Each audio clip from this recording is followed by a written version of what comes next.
Morning all. Isn't it hard to imagine that this is our last live stream from the real mainland, from mainland Europe? But it doesn't mean the end, because we will be continuing later on with other bits and pieces. This will probably be the most amount of stuff to get through, because we've quite a few bits, and it's possibly, I'm hoping, to be very significant for you, because it's what we have been building up to for a long time, to explaining the triangle of exposure, and it is what will make hopefully all the difference. So the first thing I want to talk about was the challenge, and I want to go through the images. I think it's a very good idea when a judge has judged something, that we go over and we talk about what was said and how the photograph was done and different bits and pieces that were involved in it, because it gives us a great chance of understanding. Sometimes what can happen, a judge can make a comment and people can be there listening to the comment but not really understand the significance of it, or there might be other issues involved in as well. So we've done this before in the past. One time in the darkroom after a judging session, I got the people who were at it together and we went over it and we explained bits and pieces that they may not have been aware of.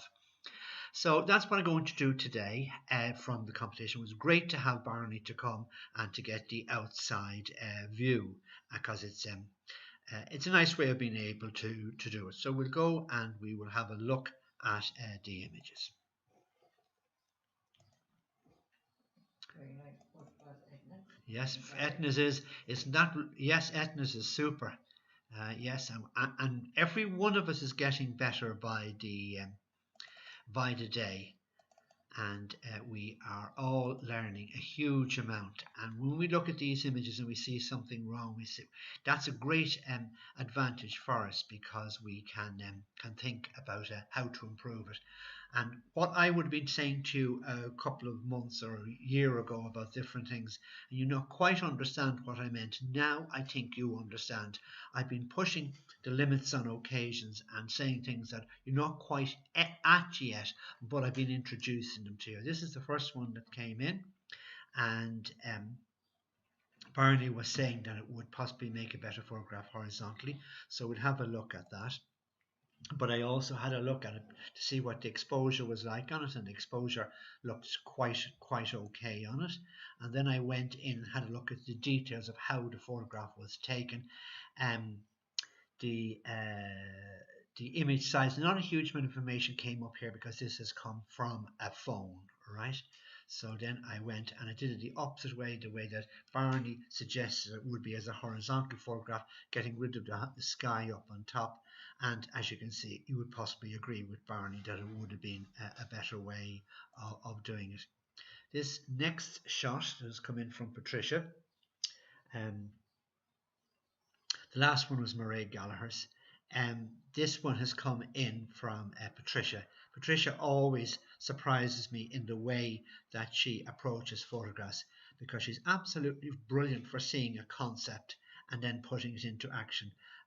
On many occasions I've looked at a photograph she's taken and I've asked her why, and then she's pointed it out to me, because her mind works in this really interesting way.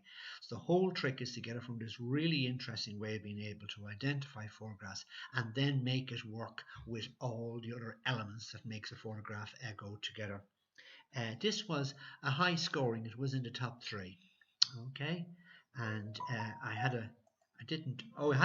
a look at it overall, and the exposure looks fairly okay in it. Now, Barney was saying that he thought this car was to be not in, that it was kind of fewer cars was a part of the caption. But there again too, you could also fight that argument, as far as at least it was just slipping out of the scene, and it would be very easy to take that out if you want to. A few seconds would take it out if you felt it was necessary. But I think it is nice. Patricia has shot all of these shots on her iPad or on her iPhone, and that makes it interesting. And lots of stuff can be done on the phone. Declan has been doing quite an amount of stuff on his phone as well, and he's finding out things that he never knew existed on the phone, or I never knew existed on them. The newer phone can do everything that the SLR can do. They are always, those things are there. This one was put in by Bonnie.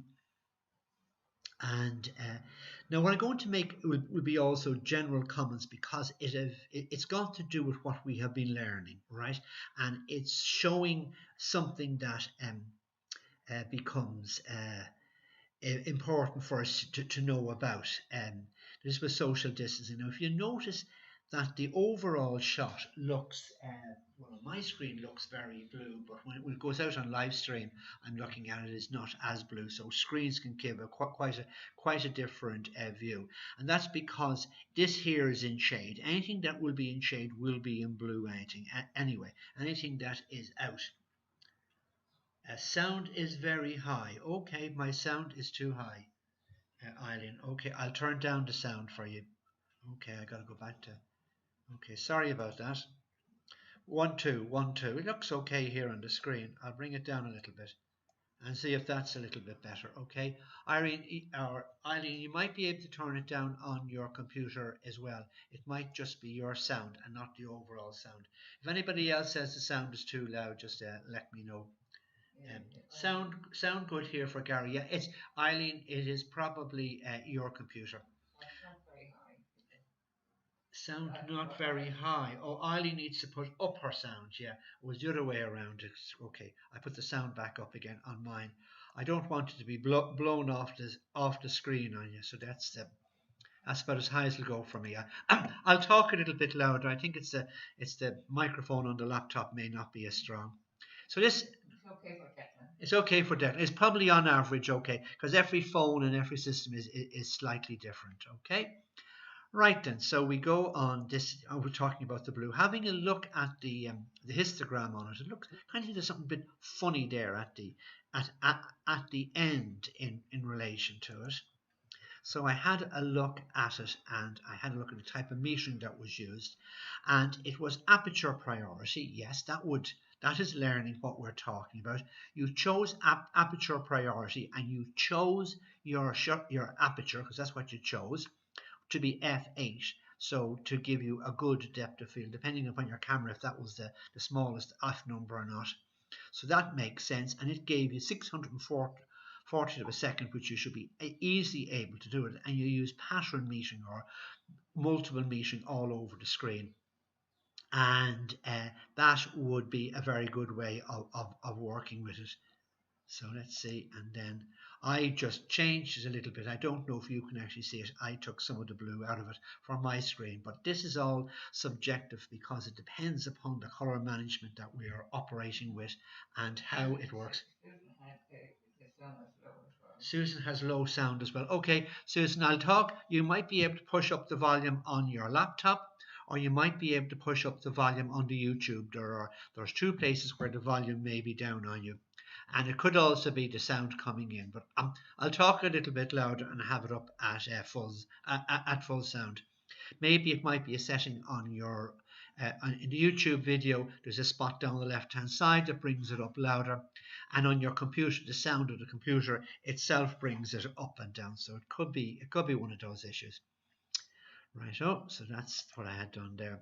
Now this one has the last one was Bonnie's. And this one has come in from Pat Clifford, who is our person from Meetup. I don't know if you're there or not, Pat. I haven't seen anything come up on live stream, but I know you have put in your vote, so you must be listening somewhere along the line, and it is great to have you. Had a look at this photograph.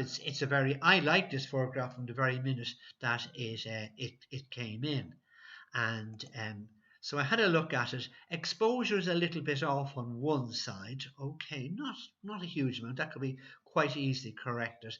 The other thing that composition-wise was that this little bit here in the very corner, it's in a spot that you don't see it a huge amount, but it could be considered to have been cropped out. You had no specifications as to ratio you had to have it in, or there was no real specifications on you as you were putting it in. So you could have done that. So that's only being pernickety. That was just one little view I had. And I also took some of the blue out myself, right? Had a look at the way you had the photograph shot, right? And you used 200 of a second, which would be hand hold, right? You had it at f5. You went for the aperture priority for this particular one. So you went for f5 and you had center weighted average meter, which would be perfect for that. But something that nobody seems to have done, that I just warmed it up in that one, but also this is kind of very journalistic. So what about black and white? And cropping it in and making it a different crop. I'm not saying the judge would have liked it any better, but it is another way that that photograph could have been handled. All right, I'm not saying that one way or the other, but like it's interesting because black and white kind of creates its own magic. Because in the color version of it, you have a tendency to be taken by these colors, whereas what the main part of this photograph has got to do with the two boys. So that comes much more obvious in this particular shot. This one, this was one came in from Etna earlier on when we were experimenting. It wasn't her entry into the challenge, but it had come in through the system when we were practicing to see would it work right. So that's why it happens to be here in the challenge. I had a look at it to see what the exposure was, and it just needed a little bit of punching up, a bit of contrast put into it to make it a bit more punchier. And then I had a look at the metering system. It was overall pattern metering, which makes it perfect for this type of a shot, right? This one was from Mary Guyry, and Barney was very pleased with this one, and he liked this one a lot. Thought it was to go with the theme very well and worked in, and it was in the top 3 as well. And when I looked at it, I said to myself that the first thing I said was, I wonder how that would have worked as a much lower camera angle. Remember, you don't have to shoot the camera at your height. You can always go down or you can always go up. And Gary, My video shown at the beginning. oh, thanks for the compliments. Okay, that was yes, Etna. It is you deserve it. You put in the effort and you get some wonderful, wonderful shots in your show. So this particular one here now, and when Barney was talking about it, he was talking about the composition. So this type of a shot, you saw the concept. Like Patricia's great at seeing concepts, and you are all good at seeing the concept. But then when you have the photograph taken, go and have a re-look at it and see is there a better way of doing it. Do not, if at all possible, take a second photograph from the same spot. At least move the camera position up or down or to the side. And in the old days when I said when you were trying to be creative and you didn't know what to do, try tilting the camera and that will give you a different perspective and push it up. And also if you leave your lines for the thirds connected and left on, it can help you with looking at different bits in it that you may not have been aware of before and where they might pop up. This was the histogram of it, which was fairly level all the way across, just pushing a little bit to bring up the contrast. And then I had a look at to see what Mary had used. Now Mary is not in our group, so she just came in for the competition, and it's great to see people coming in this way. And she hasn't been doing the course, so but I have pushed up the information about how the photograph was 250 of a second, well able to hold. F8 to give her depth of field, right? And it was pattern metering was the kind of the overall average of it, which that sort of a shot would be a very good way of going. It'll give you a good, and that's what I did with it. I just pumped up the contrast a little bit, and I like also the ratio that she was using, the 16:9, the full ratio of the camera. And because remember, you have all those ratios, or you can crop them, or you can do like the one I did, the black and white one, long and skinny. Nobody's telling you that you have to leave it the same size as it comes. This one came in from Declan, confused the judge, confused me. but it's an extremely interesting one. And Declan shot this with his camera, and I know this because we've been discussing these with the people in our little subgroups as we were going through the week. And a very interesting thing to do with this has got to do with composition. And I know Declan leaves a little thirds division set on his camera when he goes to take a photograph. And before he takes it, he has a look at the relationship of where stuff falls. So I went and did. Yes, the exposure was a little bit off to one side, and he used. Look at this huge shutter speed. This is an all singing dancing camera, fully open, and used 50 ISO, and it was pattern meeting. His camera does all this and more. He says he's amazed at what he has found in his camera that he would have never been in his phone that he had never been aware of. And this phone does a huge amount of stuff. So then I went and put the lines as though it would be on the as it would appear on the camera. And he's got this as one of his centres of interest, and it falls on one of the lines. The flower is the other one, but also he has positioned this centre of interest and this centre of this point diagonally opposed, relatively close where the two lines intersect. Now these red lines just ignored, and that was just me trying to get those lines up there for you to show you.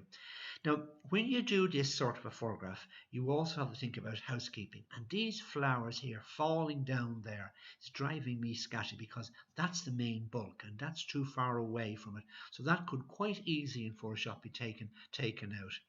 When you're in intermediate and advanced and doing these sort of things, is taken for granted. You could have cut it as well, which I would call housekeeping.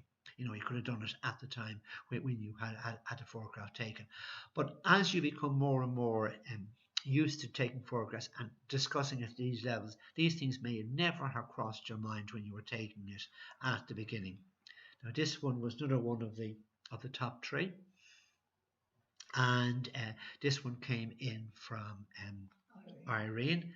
And Irene, in our little subgroup, we have been discussing this, and Irene had to go for counselling as a result of all I had to say about this photograph. But this one is fascinating, absolutely fascinating, and there's a huge amount to be learned from this shot, from the things that went right with it and the things that didn't go so right with it. It is absolutely a super shot, right? And when the other point about these, I would say things and Barney would say things, but when you know the backstory about these, it is a completely different story. Like if you just look at the image and make a comment is one thing, but if you make an image and you talk to the person who had taken it, they have other bits that they can tell you about it. And Irene had very interesting to tell us about this particular shot and what she'd done in it. One thing that she had done, and I was really proud of her, was she had put onto her camera the flashing guide to say you've got a burning highlight. And on her camera, this bit here was popping up as being a burnt highlight. So she was very much aware of that, and that was what was in her head. She really saw a very good photograph, because what does photography mean? Photography means painting with light. And this is stunning, because look at this beautiful rim lighting. Look at it. The Americans call that skid lighting. It's all the way along there. Okay, and that is very much in keeping with creating a very good photograph. And Barney as much said. So I don't know about this one. Does that add to it or take from it? She also has the background black, which brings out this highlighting here even more so. Right. So let's have a look at what she did. So she has been for counselling, and she knows what I'm going to say, because we were talking about this in our group. If you look at the histogram for this particular image, and I know Barney opened up some of the images and had a look at it, although he didn't have the image like what I have. He had the fancy version that was with the black background, so maybe he might not have been able to see it as well as I was. I have taken this from the actual image as it came in, right, and you can see that it's all off to one side. So the first thing that I said to myself, I said that Irene had not taken out exposure compensation. And it's not quite the whole story. So I went a little bit further. Now, obviously, you can pull this back and you can reorganize it, but it is never as good if you're trying to save a photograph than to have it right. If it had been shot in RAW, or if you had a RAW version of this hanging around shot at the same time as the JPEG, it will be much more savable. Because you can get a mistake or that's not the right word to use, a challenge like this in RAW can be put right much better than in JPEG, because JPEG has thrown away the information that it had originally for that particular area when it compressed the file.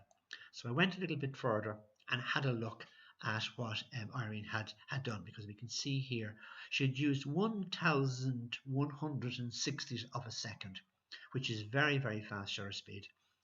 And the point I made was, when you're photographing adults, you don't really need that shutter speed. No, there's nothing wrong using it, right? That would stop a footballer in full flight.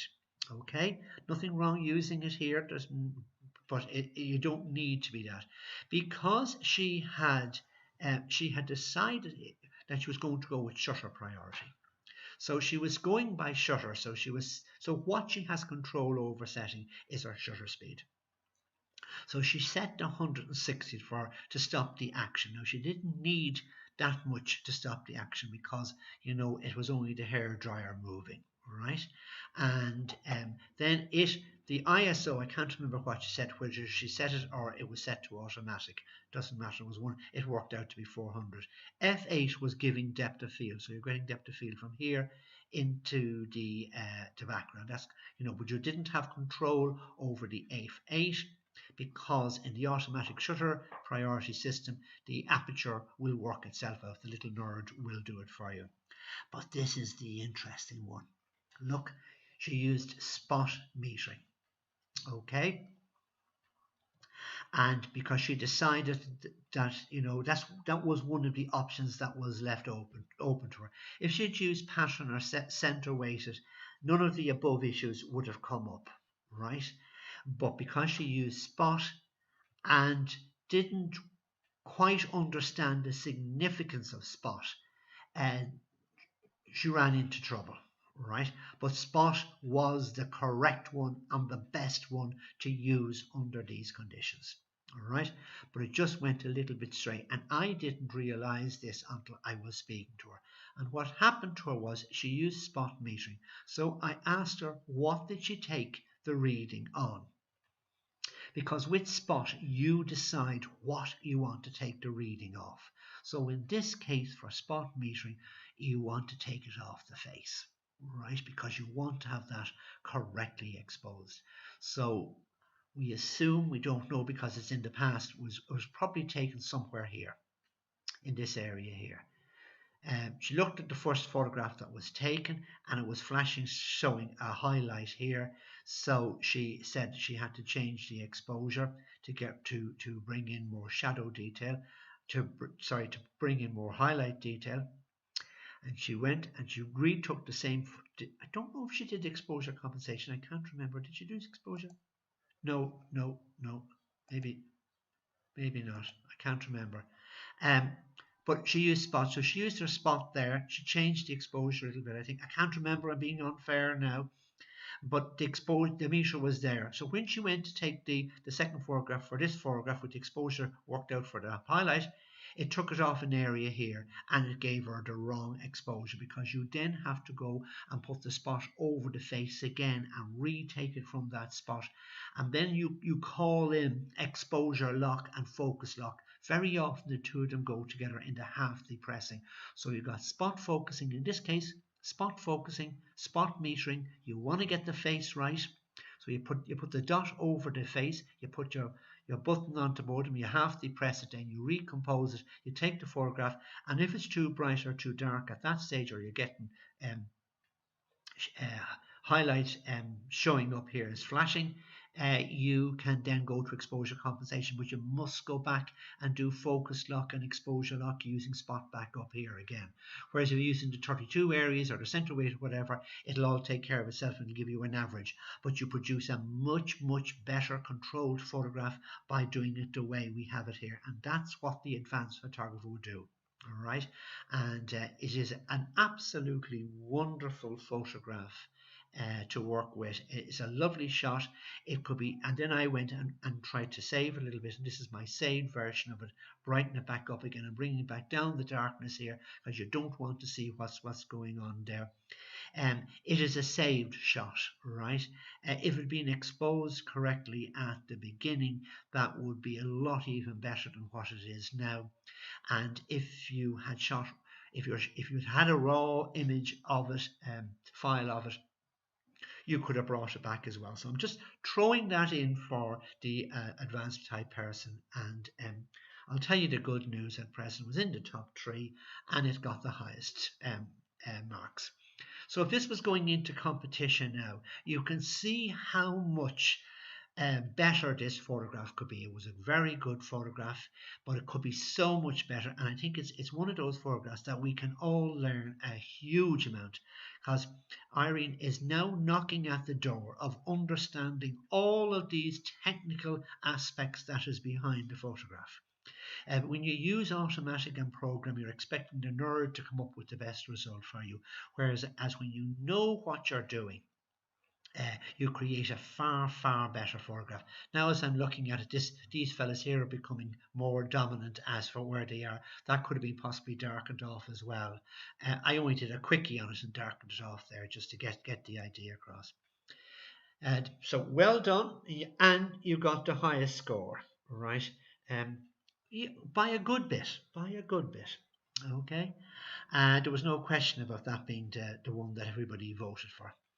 So this one came in from Gary, and it is a very interesting shot. I reckon Gary learned a huge amount by doing this photograph of how to put stuff in and using Photoshop, and it's a big learning curve. It looks like to me that he purposely blurred off all this area to make it blurred. And he brought this area along here and blurred it. Dropped this one in here. Maybe that edge is very sharp there. Worked on the concept of it. All of these elements are probably very important. The light going in there because you can see it is also very important. This white pole here is challenging. This white, if you look around the side of the photograph, look for the bodies often get buried around the side. That white little blob to the side is really taking you over to the side of it. This is something that Gary likes doing, obviously, and there's lots of stuff can be done in this particular area, and it is a wonderful place to learn, because post-production and knowing how to do all these things is important when you're at intermediate and advanced level. Right, it is very important to do it. It's essential.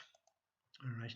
Now this is my next one that I am very impressed with. Right, and this is from Maura, and you'll know now who they are because these are the images and the names come up here anyway. It's not the end of the world as to who it was. It's not meant as a criticism one way or another. It's we can learn a huge amount from it. Barney's comment was that it has a kitchen sink in it and less means more. Right, and this is an example, and a lot of the images that have come in have been quite cluttered, maybe too much put into it. Sometimes it's like when you go packing to go away, you put all your stuff out on the bed and then you have it and then you try to have it again. But this is a lovely photograph for the advanced photographer to be working with. There's a huge amount to be learned in this photograph. And I was talking to Maura about it, and she went to a lot of trouble and a lot of effort and a lot of photographs to try and come up with this. And I think it's a huge learning curve for her. I liked the Book of Zen. I thought it was nice. Not everybody saw it. Right. I like the fact that the corner of the door can be seen out there, because I think that tells a story. One will be inclined to crop that off in normal circumstances. That's one of the bodies on the side. It's so bright and it's on the corner. There's a very interesting thing about this particular photograph is that all the troublesome areas that are giving us trouble as far as exposure is concerned are all have a black line around them, which is absolutely super for us when we are working with them in Photoshop. Now, I did work on it, and have I got it here? Oh yeah, I had a look at the overall exposure. It looks fairly okay. It is average all the way across. And then I had a look at how she took the photograph.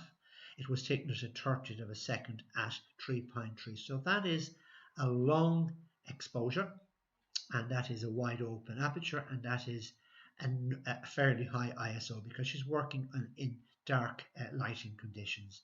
She did not put on her flash. Okay, that could be, it was normal. She did it in program, and it was set on pattern metering, so it took an average over, and that's what pattern would have done, and it tried to average everything out. All right, but this is that's my attempt at improving it. Right, I try to darken down the images so you have detail in the images and bring some of the shadow detail up. And it becomes a compromise because it's a JPEG file, and there's a huge lighting ratio between all of these things that the sensor is not technically able to cope with. All right, so it has to be worked on. And I have been lying in bed thinking about this particular image, and it fascinates me. The fact that she used 3 bottles here, excellent. It's like flower arranging. All right. Uneven numbers are very important, right? And 3s and 5s work very well. 3 bottles, 3 screens. I also like the idea that the screens are in a 16:9 ratio, and she echoed that in her photograph of 16:9. I thought that was a very interesting tool. Anyway, the point I want to get to are these things. What I did was I just darkened down these particular areas, and I might do a little tutorial sometime using this image to show you how I did it. But you can't completely save it. You can only get it that good. All right, maybe a bit more time spent in Photoshop, you might be able to get a little bit better. But the shot has huge potential and huge technical potential. So I've been thinking about it, and I have 3 or 4 ways of attempting taking this photograph. All right, of doing it a different way. What about what do they call it? Dynamic range. Oh, I've forgotten what it's called. DR dynamic. Oh, it won't come to me. You know that setting that's on our camera. Maybe if you had put that onto your camera, because it's a dynamic range. First letter won't come to me. Somebody will send it up to me on live stream and tell me what it is. If you'd use this, the way it works is that it takes 3 photographs, and it averages the 3 out, taking some of them for the highlights and some wide dynamic range or something is called. It's on a lot of cameras and a lot of phones and a lot of tablets, you see it. And what it would have done was, if it used that setting, it would have taken 1 photograph for the highlights, 1 for the midtones, 1 for the shadows, and then the little nerd inside the camera combines them all together and gives you a result. That would be one way of possibly doing this. The other way of taking this photograph would have been to have it taken at night when there's no lights on in the room, or very, very little light on in the room. Now, that might cause, with very little light on in the room, and use your flash. Okay. Now, on your flash, there's a whole load of flash settings, and there's one setting called slow flash. Now, we haven't done it yet, but it is there. So you could have had it in the dark and use slow flash, okay, and have a slow shutter speed as well. And what would happen with that would be that the automatic of the camera would get the exposure for the HDR. Thank you, Declan. Thank you, HDR. Yes, and the high dynamic range, and that was another way of doing it. So so doing it that way and using your slow flash. You could also do some spot metering of the screens in this system and use that as an exposure for it. That was another way of doing it. The other way I thought that this photograph could have been done was, we haven't done it yet, but it's one of those settings that are on the camera, and it's called bracketing. Okay, it needed to have been shot off a tripod, so I would nearly guessed that Maura shot this off a tripod, because shooting it off a tripod is like a still life. It stays in the one spot. You don't have to be moving it around. So bracketing, And you could decide whether you would have one stop or two stops of a bracketing difference. When we go to the triangle of exposure, and stops will all become more significant. So you could have done it that way and have 3 photographs of this taken. One of them would give you the shadow, one would give you the midtones, and one would give you the highlight detail. Because they were shot on a tripod, they would all go into Photoshop together, and one will be put on top of the other, and you could take the bits from each one to make it into one. You can do it in a very, very simple way of just rubbing out the screen you don't want in layers. It's not rocket science. And you have a huge advantage in this photograph because there's a black line around where the textures change. Obviously, if you were reshooting this one again, you take some of this stuff out. Now, whether you wanted to have these bits in here in the bottom or not, I don't know. But when you're doing a photograph like this, housekeeping becomes very important. This stuff on the sideboard really needs to come out because it's a tendency to take you away from unless you put something, maybe you were taught, you said, oh, I have that there for a specific reason. The vignette over here worked extremely well. There are probably other ways of taking this photograph, but I am really, and this is a really wonderful learning curve of a photograph that a huge amount can be taken, and it's the way the advanced photographer thinks. They think of the image like that, and then they work out in their head how to work it out technically. And I know Maura spent a long time trying out different various bits and pieces of ways of doing it. You are now armed with 4 or 5 other ways that it can be done, and I'm sure there are other ways as well that this could be done. The other way that I thought of was that you could have changed the brightness and darkness of the screens, because you can brighten and darken each one of the screens so that it would balance on your photograph. Because we can see the image on the back of the screen, one can quite easily go there and look and see if it's working. And because it's on a tripod, you can balance out one against the other. I think this is a super photograph. And now this one has come in from Margaret Quinn, who isn't doing the course with us. And I had a little note from her, and she explains to me what was going on in the photograph. And what's good about it is look at the way she's used all the diagonals. Okay, all of the diagonals are used very well. This is another one, you know, less would be more. So we got 1, 2, 3, 4, 5. We got 6 items. So we got 1, 2, 3, 4, 6 items in the photograph. Uneven numbers work better than even numbers. As in flower arranging. If this was flower arranging, you would put an uneven number in. And it is also very strong insofar, and they're all laid out very, very well in relation to one another. The fact that the pen drops out of it and this drops out. Now, I think Barney and I would have said I thought the photograph was very red in colour. And Margaret's argument, which is a fair argument, is that that's the colour of the mask, and that was the symbolism, and she wanted to have red as an overall colour in it. But I didn't realise it at the time. Okay, that was what she wanted. And it's like the advanced photographer's idea of what she wants, worked on the idea and then laid it out. I'm finding it difficult to know where you need a bit of oblique lighting coming across to put a bit of sparkle and put kind of, you know, the painting with light. So we know there's a bit of shadow coming through it. I suspect this might be tungsten lighting. This might be coming from light in the room, the ordinary light in the room, or she may have had a reading lamp off to one side. Nothing wrong with that, I'm not saying a word, and that's the effect you get. Maybe this is a soft effect, that's what she's looking for. Now, she hasn't been doing coming along with the course. Maybe she's looked at some of them, because unfortunately she's out working for the rest of us. Some do have to work, so we're very thankful that she put in the picture, because we're learning the system of how to upload images, how to put them in, and go through this system. And it's a learning curve, not to be taken too serious. So this is what I did when I brought it into Photoshop to see what was actually going on. And I had a look at the histogram, and when you look at the histogram for the red, green and blue, it looks fairly well exposed across the line. You can say nothing against it.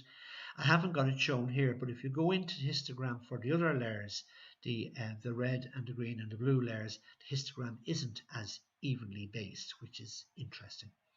I don't show it here. So I had a look at the way she had taken the photograph. Now, she hasn't been through the course with us, so the rest of us will have more significance with these sort of things.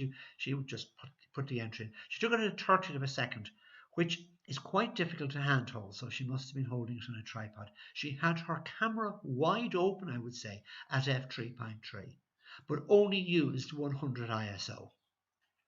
Right?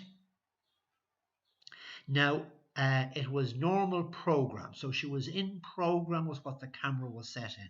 She possibly had it set to auto, and the nerd in the camera went for 100, but you could have pumped up that ISO to make it a little bit easier, give you more depth of field, because f3.3 is a very shallow depth of field to work with, especially in a close-up image like this particular one, and it was used pattern metering.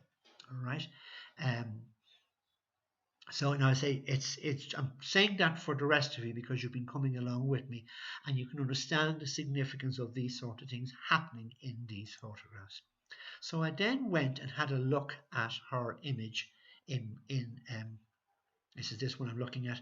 I had a look at what the information was, and it was that they were all correct ISO 1000. But look,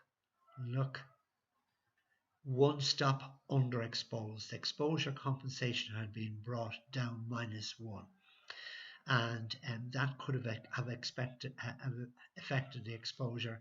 Maybe if that hadn't been done, that was one stop less letting less light in to lighten it, I presume.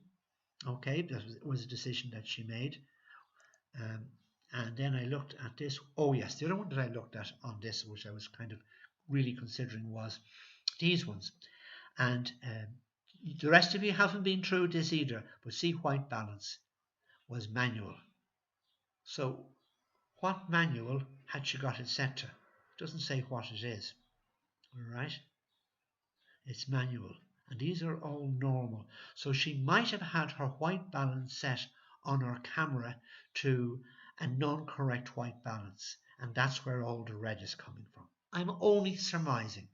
When she listens to this, she can go back to her camera and she can look into settings and she can say, I got it all wrong in my interpretation of what was happening, and she can interpret a completely different way in her own way of looking back at it. And that's all good because you're starting to understand what is going on in the images. This was in by Mary Mack, and it's challenging to know where the center of interest is in this photograph. Technically it is perfect. I like the idea of using the 16:9. I'm getting very fond of this 16:9, because it's also the one that nearly everybody's using, and we see it on television, we see it in movies, we see it everywhere. And this one I'm also impressed with being a square format, because it's the only one that came in square. And this is coming from Etna. And I think we will say the same thing here. There's a wee bit too much in it. All right. And the flower pot is not in keeping because, you need a better geranium. Okay. Maybe it's got significance to do with the pink. And because it is in such a significant spot, if you put the thirds of composition around, it's where they intersect. So you're getting to this black pot.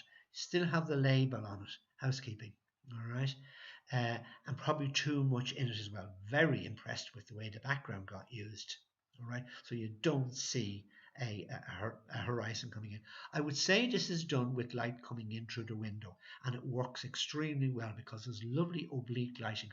Look at the beautiful texture that has come here, all right. I thought that was and the fact that the square format got used, I took that out when it went into the competition. So when it's not even competition, challenge. I don't like to use the word competition because this is a way of learning rather than competition. And you learn from the stuff you put in yourself. And it forces you also to be more aware because you don't want something come in and miss something that is obvious. And we all miss the obvious. No matter how long we're doing it, we still end up. That was just a one I put in to talk about image size. That when you're uploading them onto the Google drive system that we are using from the website, I have it set to a maximum of 2 megabytes. Some people were trying to send in images that were above 2 megabytes, and we learned that in the process, and we now know that we have to change that, and that is not an option. So, well done, Irene. That was a wonderful shot. Patricia and Mary Gary for the other people in the top 3. Thank you all for entering.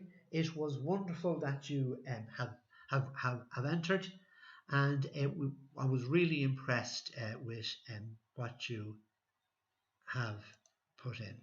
Okay, so I didn't think that was going. Oh, well, that took a bit of time. Sorry for keeping you so long, but I think it was worth going through, right, and having a look at it. So now the next thing we need to go to is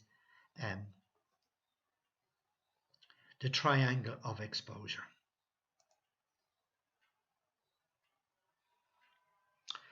And this is what is very important that we discuss this. This is the single most important part. This is where it brings it all together for you, all that you've learned and all that is to come before you.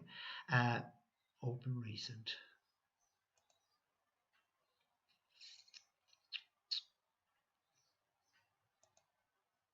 Could not open a selected item because it could not be found. How dare you not be able to find it? Triangle of exposure.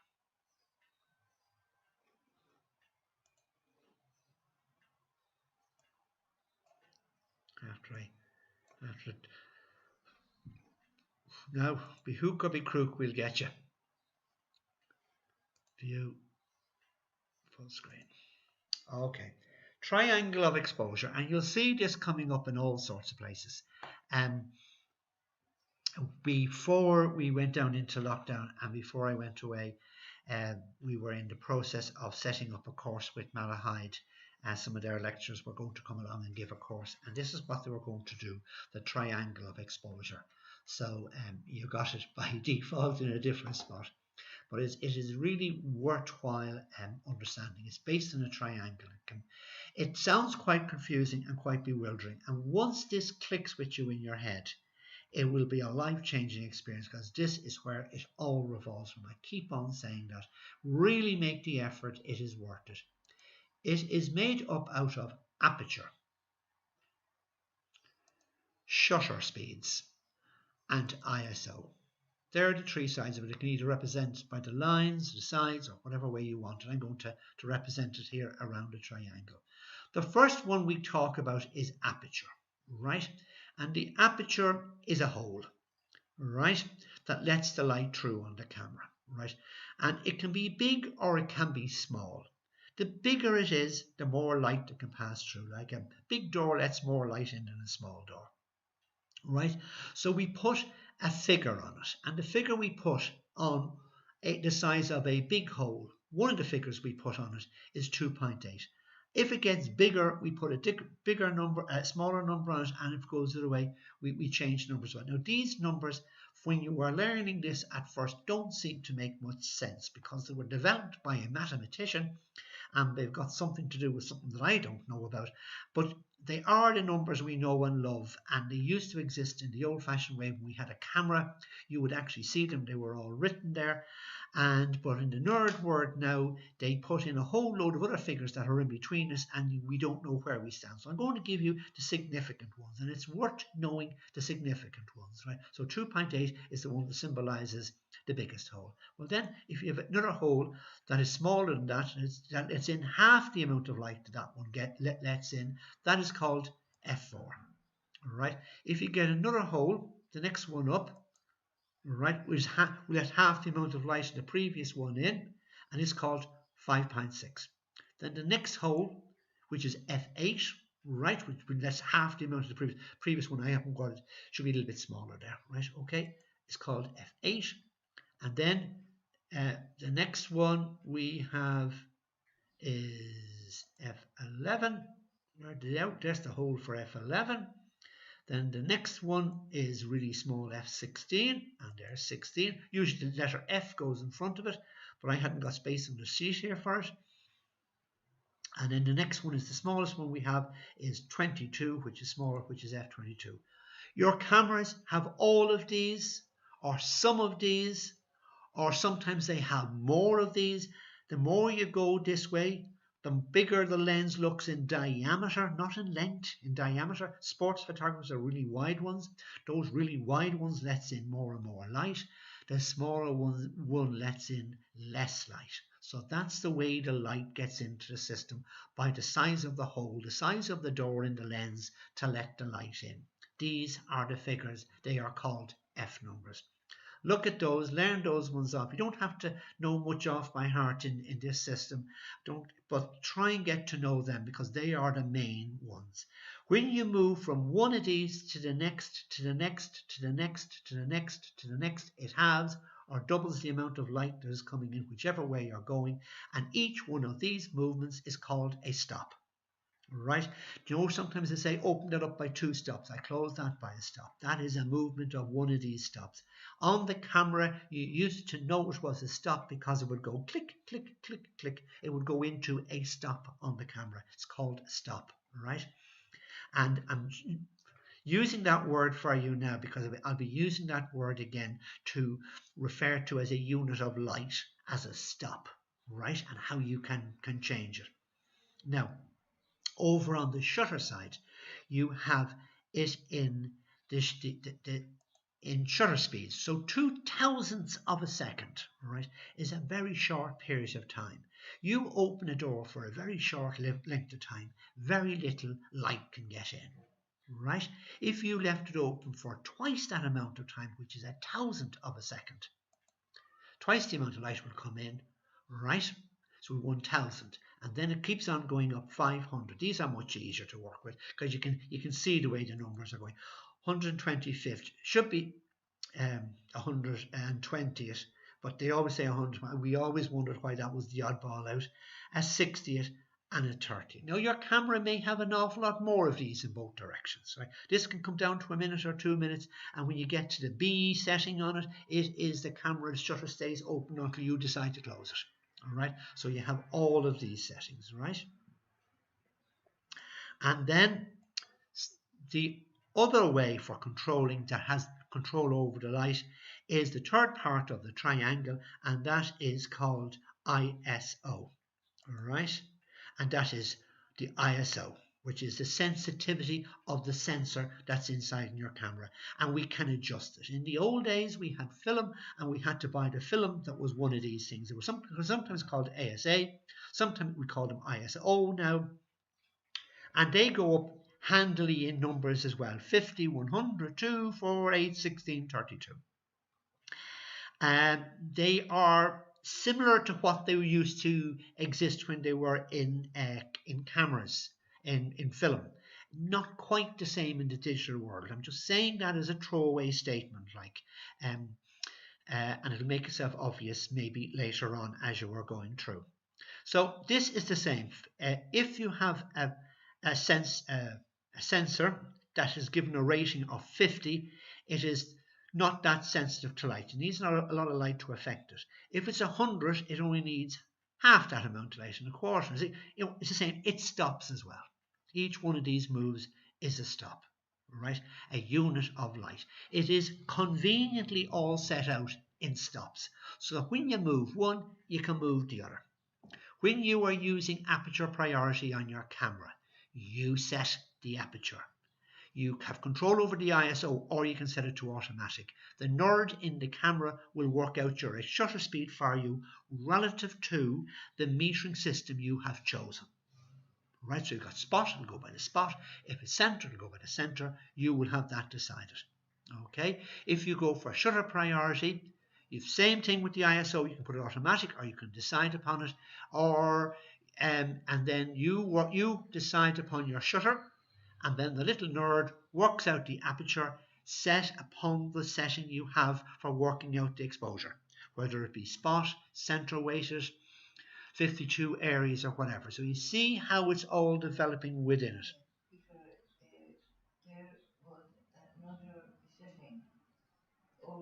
called DIN. Yes, yes, Declan, you are right. DIN is a different system. The ISO and ASA are the same. They are a geometric progression. They double each time, right? And it's much easier to understand it. The DIN system used mainly in Germany is an agrammetric progression, and it goes up by 4 each time. It's nearly dropped out of the system now, DIN, and ISO is a much easier system. Yes, DIN did very much exist. So that's the way we work with, and that's the way we operate. When you go into automatic, you control the shutter speed and the aperture independently. If you are using shutter speed or aperture priority and all your automatic system doesn't give you the correct result, you then use exposure compensation. Understand now what I'm talking about, how all these things fall into place and how important they are. All right? I'm going to try and explain this next bit in a very strange sort of a way, and you're just going to have to take a leap of faith, and it may not be the perfect way of explaining it, because I looked at YouTube at other people explaining this, and no matter which person I look at, I said, God, you'd nearly have to understand what it was about to understand what they were all saying, but it will click in your head. So I'm going to go this way about explaining it to you. Like shutters, let's say, right? We just say a 60th of a second lets an amount of light pass through in onto your camera, right? A unit of light. We'll just, for the sake of making it simple, we'll call it a stop of light to explain the system, right? So if you go to 125th, that will let another lot of light in, another stop of light in, another quantity of light in, right? And then if you go to the next one, each one of them will let in a quantity of light, a stop of light. Up and there I have moved into aperture. That's a 16. I'm doing the same there. I'm putting them in green to represent aperture, and putting these up as each one to and here we're going with ISO. And that is a stop of light. You know, one of those little clicks in the old days. All right, so that's where we are. Okay, and we have all of these. So in order to set up your camera, all right, you have to set your camera. It won't work. The light has to get in, so there has to be some shutter speed set on your camera. All right, so I'm going to say we're going to set the camera to a 60th of a second. Doesn't matter, let's say, it doesn't matter who we're using, shutter priority or aperture priority, but it gets set. We're in shutter priority, and it has to, or even we can even say we're in manual. We have to have the camera at some ISO, at some shutter speed, right? There has to be inside in the camera. This is pretending to be inside in the camera. There has to be the ISO has to be set to something. So let's say it is set to 200. So that's giving you another stop of light in there as well. And it has to have some sort of a lens opening on it, right? It has to be set at something, right? So let's say 16. Okay. And then you say to yourself, no, I don't think I'll work with that. I think I will just start off with 1,000th of a second, right? So we now have the shortest, well, a very short period of time, not a very sensitive ISO, right? And a very small hole, right? So you can assume that there's not very much light getting in to the camera to get to the sensor, right? Sensor is sensitive only to this one here, and there's not a lot of light getting in. But it was a bright day, there'll be enough light, and if it was a poor dull day, there definitely wouldn't be enough light. Okay, so the light meter would come in and would say, oh no, not enough light here, can't take a photograph. And that's what happens. There's too much is the other extreme of this. I'm going on one extreme at present. And some of you found this when you were doing your different works and it didn't work. And the camera told you that it couldn't do it, but you didn't see it warning you about it. So now it's not enough there, so you had to put more light in. So you can, or more sensitive. Let's say for argument's sake, this light meter says, I want one more stop of light. Right? So you can put one more stop of light in by changing the ISO by 1, by putting one more stop of shutter speed in, by making it a longer shutter speed, allowing more light in, or making the hole bigger. You have all of the above choices, right? So this first exposure here, if you have a look at it, this is what it is. It is 1,000th of a second using 200 ISO, because that's where that one came from, at f16. That's what the exposure was, but it wasn't enough, right? But so that's how you read exposures, and that's where that has come from. So it has told you it hasn't got enough. It needs one more spot of stop of light. So let's say, for argument's sake, you have a choice now. You can put in the one more of any of the above. You can choose. So if you're in shutter priority, you've got control over it. In aperture priority, you put one more aperture in. In shutter, you put in one shutter. Or if you didn't want to do any of the above, you could change your ISO. If you had it set on automatic, the camera will be doing that for you. Okay, so you want more light into it because there's not enough light there. So you can put any of them in. Now, let's say, for argument's sake, you are out and you are taking a photograph of a landscape, and it tells you that you need 3 more stops of light for this landscape to work. You want 3 more stops, right, of light, and you say to yourself, well, I want a good depth of field. So if I put in these stops here from the aperture, I'm going to be reducing my depth of field. I'm going to get the right exposure. I'm going to be using my depth of field. But if I put in 3 stops more of shutter speed, I will be okay, because I still have my depth of field, but my shutter speed will have gone down to 125th because you need 3 of them. Or you could, because you need 3, and you could put 1 shutter in, and you could put 2 ISOs in, which will bring it to 800. Do you understand me? You can keep on changing and swapping them around to your heart's content, depending upon which is most important for you. Let's go the opposite way. Let's say you are out and you're on a sports field and you want to take a football shot. You don't want to have you want the footballer, you want to stop the footballer in flight. You're going to shutter priority, right? You do not want to drop down from 1,000th of a second. So you're far better off putting in the extra 3 stops of light by putting it in by either putting 2 apertures in and 1 ISO, or 3 apertures, bringing you down to 5.6. That will drop your depth of field, so you'll have to be careful of your focus. But sometimes this all works to our advantage. Let's go back to the aperture one again, and you're photographing a person, and you're out there photographing a person.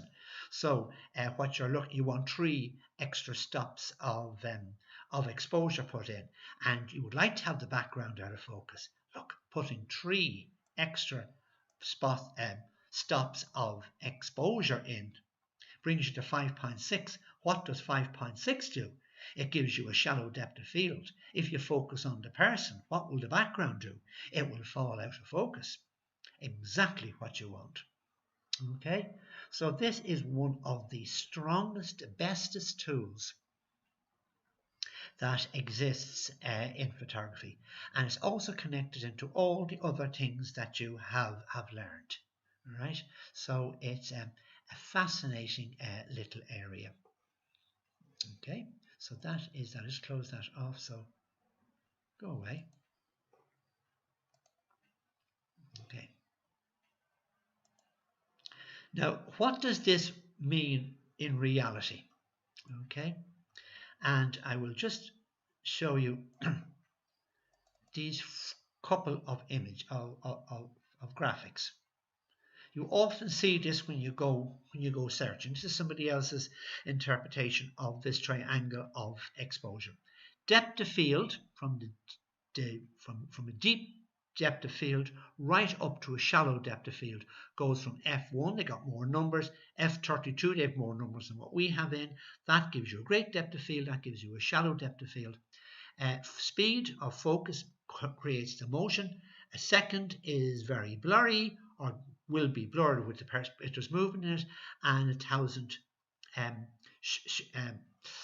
freezes action, and the ISO calls it noise, which has got the sensitivity, that kind of fleeky type look in it. And it's related to ISO and sensitivity. Yes and no. The world and the views on that is changing at present, and that was the reason I had you doing your experiment with the ISO. What used to apply to film doesn't quite apply to digital. Digital gives you much better options than what film did, and a lot of us are affected by what it was. When it was film, that was called grain. We call it noise now in the digital world. I found this on one of the YouTube ones, and this person was saying that this was the singlest best piece of graph that they ever saw to explain all this triangle of exposure. And the way they have it across here is that f1.4, these are the numbers you've seen. The bigger the number, the smaller the hole. You've seen all these sort of things. And as you use a big hole, you photograph a person, the background is out of focus. And then as you go along, the background becomes more and more into focus until you come to the smallest one, right? Then you go to the shutter speeds. At 1,000th of a second somebody is running, you stop their action. And as the shutter speed gets longer, they become more blurred. When you go into ISO, it becomes more grainy, noisy as it goes through. It's kind of a vague, is a way of explaining it, all right? I think it's a nice little chart, right? So when we go to take a photograph, there isn't one exposure. There are many exposures for the same, depending upon which one you want to work with. The automatic nerd gives you the average. Right, which is not always the best exposure for the more advanced photographer. This is just one that has come. These are Davy Mullins, who we've often heard give us lectures and coming down to us. These are his slides, and this is the way that he explained the way it worked here, and that was his other one on it. We're just running short on time. I don't want to spend too much time on it. But I do want to go into the concept of depth of field, which is the aperture type ones. All right. And the depth of field is dependent upon a number of things. And one is what type of a lens you are using. If you are using a wide angle lens, the depth of field is much greater than if you're using a telephoto lens. When you're using a wide angle lens, the perspective, everything looks further away and looks bigger. When you're using a telephoto lens, everything looks much closer together and much more up on top of itself. So that's why auctioneers like wide angle lens, makes rooms look bigger. All right. Now, this is one of Davy's slides, and I think it is really worthwhile spending the time. I know I've gone over the hour. I beg for forgiveness. But this is a one well worth looking at, because it really, this is the hyperfocal distance. So, and you can see it here on this one. If you have your camera set to f16, right, you can see that 1/3 of the distance, this is the part that's focused on, right? That's where the person is being focused on. That's where that's the hyperfocal distance. So you can see 1/3 of the distance in front and 2/3 of the distance behind is in focus, more or less. And when you have it at f16, that is huge, right almost up to yourself here. Okay, when it's in the middle at f8, that depth of field is still 1/3 in front and 2/3 behind, but nowhere near like what you're getting there. And when you come to f2, look at how shallow it is. Still 1/3 in front and 2/3 behind, still remains the same. So that's if the stuff is a good distance away from you. If you bring the people closer to you and you use a wide aperture, you see the closer they get to you, the shallower this depth of field becomes. You'll see that in macro photography when you're in really close. When they are further away, that increases to a bigger one and greater again, right? When you change your lens from using 135mm, even though they're all in the same spot, you see in that case, there's only a much shallower because it's 135mm. That's your camera on zoom.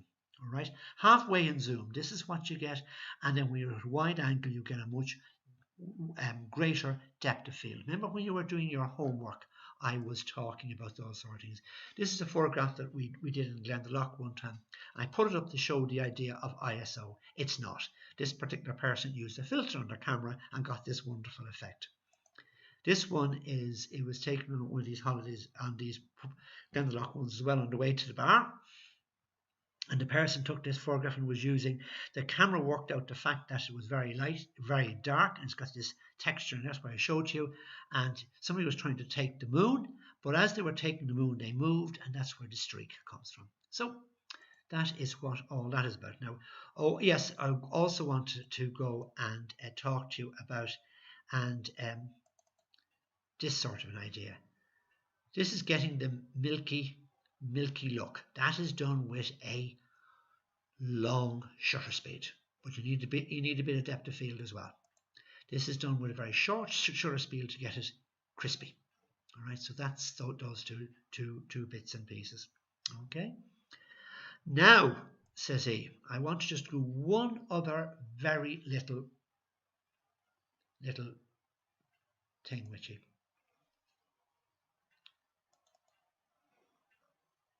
I want to just do a little. I want to, just for the sake of knowing these things,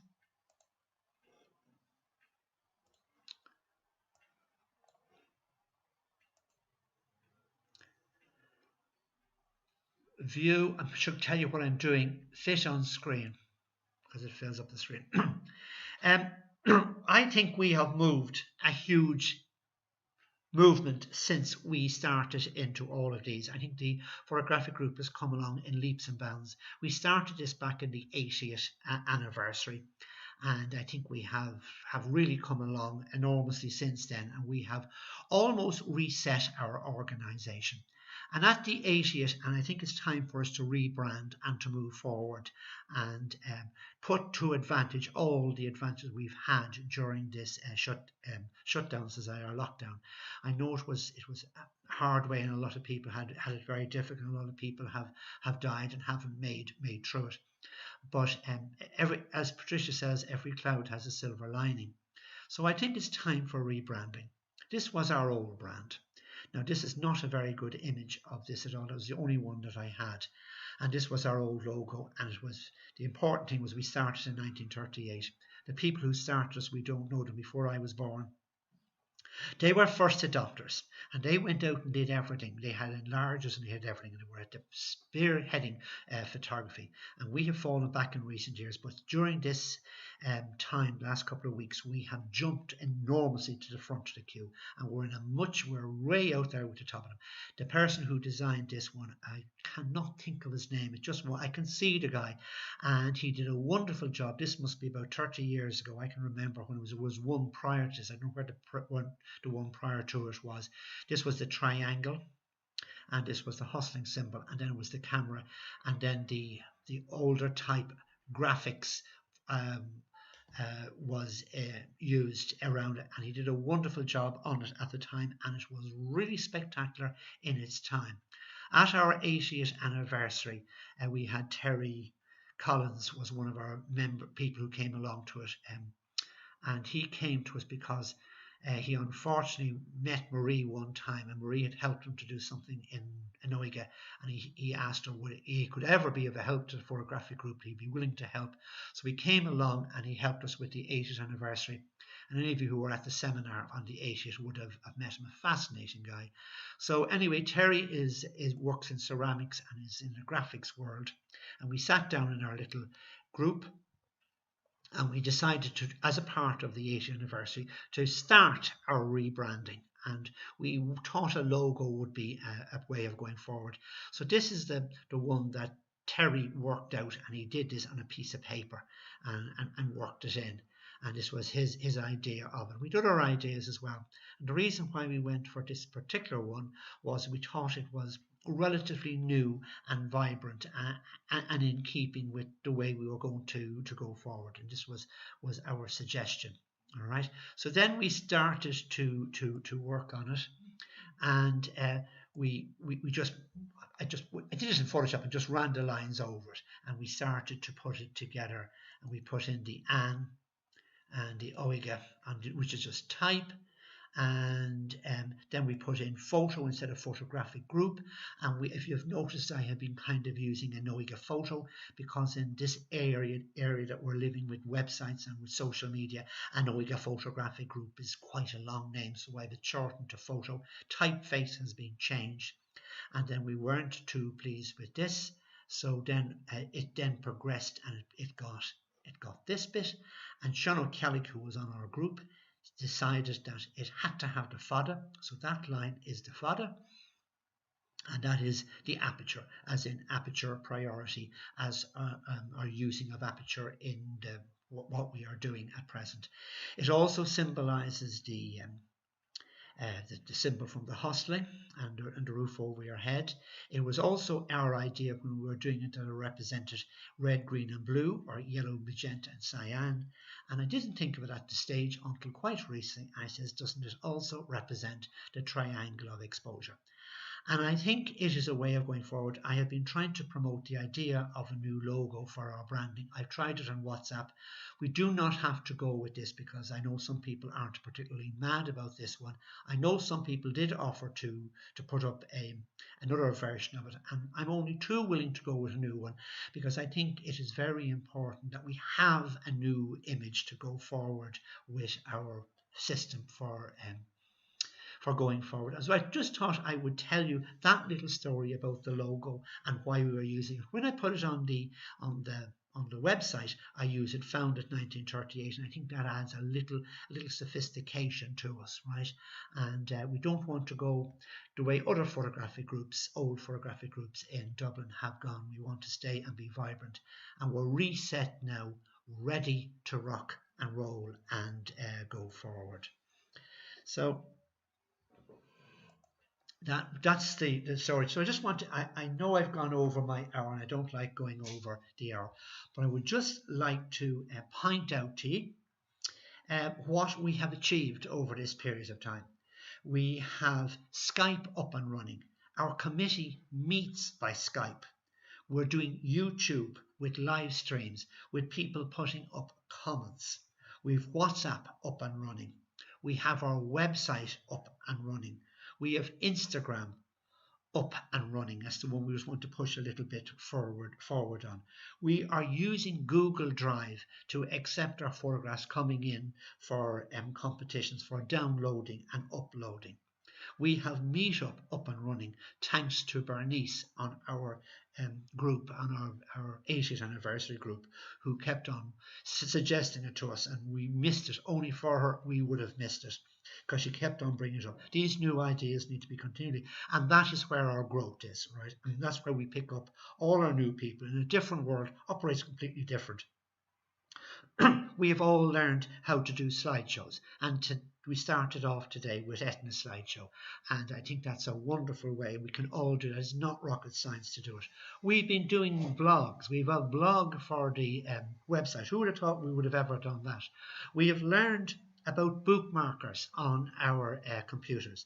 I think the idea of having little Skype groups and learning how to use your computer is probably even better than going into a room and sitting beside somebody and showing them, because the tendency is always to jump into their seat and show them how to do it, rather than getting them to drive. The beauty about the live stream is, and I notice that people have gone back time and time again to look at what has been said before. The only problem is that if you've made a mistake, they hear the mistake over and over again. So take it with a pinch of salt. So we have achieved all of those sort of things within that period of time. And then in photography, look at what we have progressed to do in photography. We have understood focus lock and exposure lock. We understand ISO, we understand metering, aperture, shutter priority, exposure compensation and the relationship between each one of them, shutter priority, aperture priority. You know, we have learned about the triangle of exposure, right? And the important thing is, I reckon that our photography is going to jump forward in leaps and bounds in the time coming forward, because our advanced people and our intermediate people are equipped with so much more knowledge now and are able to use it. Because we want to know what makes a good photograph. And what really makes a good photograph is light. We paint with light. Set yourself up for success with light. And once you see good light, go out. Know when there's good light. Composition. You take your photograph and then you look at the composition and retake it again. The decisive moment is absolutely important. And we're very good at doing that, and we're very good at doing it. The technology, the technical parts of it, the aperture measure, that is all very, very important. And also then the post-production, the use of Photoshop at the end in order to be able, that's all very much a part of it. And you're all coming along extremely well in that area. And I am very, very thankful. It was my ambition that when we were involved with our 80th subgroup 2 years ago now, can you believe it? That we would achieve what we have achieved during the shutdown or lockdown. And it is great that we're all a part of it. I'd love to see us going forward with new ideas and changing things around. We can no longer do things the way we did it because the world has changed. It's not going to be the same place when we come out of this. We have to use internet. We have to use social media for all the warts and everything that are in it, because you cannot book anything or go anywhere now without using it. And it is not that difficult, especially when we get involved and other people are bringing this along. So I thought all my hardship of working whatever was coming to a slight pause, but unfortunately I got a telephone call from the great Pat Gallagher, who we owe a lot to. For all the times when I got disheartened and said, I'm not getting anywhere, Pat would come and say, oh, we'll get it, we'll manage to move it on, just have patience. And he'd give me more encouragement and I would go again. And so Pat sent me a WhatsApp just before I was to go to bed. Just shows you how late he works. And I went to bed and I had to listen to what he had to say. And I tossed and turned again for a while in bed. And I said to myself, yes, that is a good idea. And what Pat is suggesting, that we continue with these challenges. And we have a June challenge. And he has put it up to us as a June challenge. And he's put down provisional dates at this stage, which was giving you an idea of where we're going. And it is to have your work in for it by the 20th of June. It will all come in, and he's asked me to take the stuff in and comment on it like I would. And then we are going to let you vote on it like you did the last time, and we will see it. So the image is in by the 20th. The comments will go out on the 24th, hopefully as a live stream. And he is suggesting that it would be on a Wednesday evening, kind of to go back to where our evening meetings used to be. It's not written in stone. There's a committee meeting coming up tomorrow, so they will decide upon when that's going to be. If it can't be a live stream, it will be definitely put out as a video. At this stage, we are saying live stream because we don't know what the future is going to bring for us. Now, what is it that the challenge is going to be? That's what I had to toss and turn in bed with. And my suggestion for the challenge is that you take 2 photographs. This is a 2 photograph challenge. The first photograph can be something that you've done in the past. It could be the photograph that won our award today, to go onto our website, Irene's one.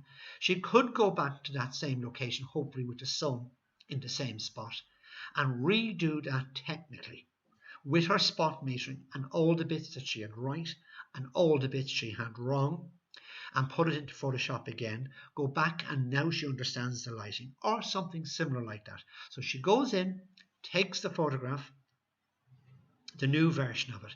So the first photograph you put up is the first one as you saw the photograph as you arrived there. You might be out walking and see a photograph, shoot it with your phone, and then come back the following day and do it properly.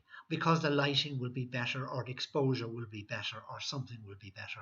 And then the second shot you put in is the one you have worked on, the one you have had the concept about and have worked on it. And you put a vlog in. I'm going to leave a spot. Instead of putting in a caption, there'll be an area where you can put in a vlog, like what you did for the vlog one. And it will be, you can put in a fair few words into it. It's just not limited to a caption. It's called a long piece of text. And that will come in. And what I find with that is that then I will know what it was that you were doing and what you were trying to achieve.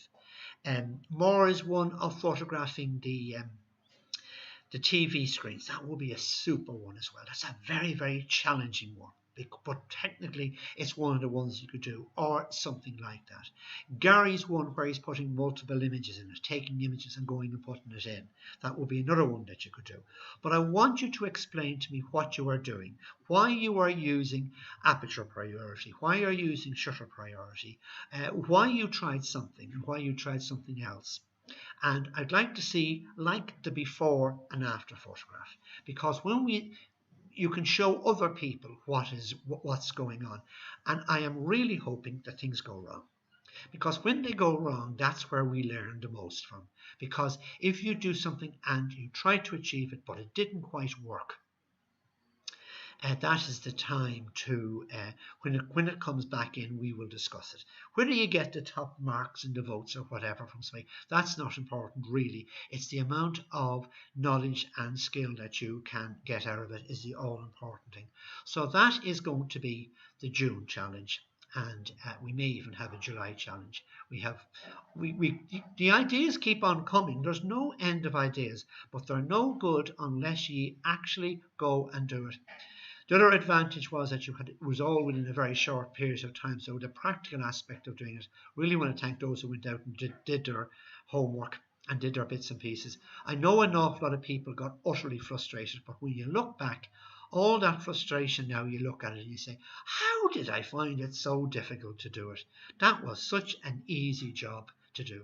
So I am not saying goodbye. We're just saying goodbye to mainland Europe, and we're taking our trip home.